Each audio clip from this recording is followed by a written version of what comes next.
Telugu news మినిట్కి స్వాగతం. నిమిషంలోనే తాజా వార్తల కోసం చూస్తూ ఉండండి.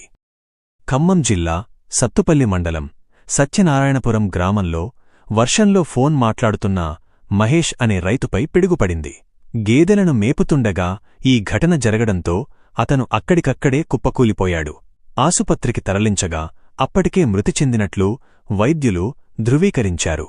ఈ ఘటనతో గ్రామంలో విషాదం నెలకొంది. మరిన్ని అప్డేట్స్ కోసం మా ఛానల్ని సబ్స్క్రైబ్ చేసుకోండి. ధన్యవాదాలు.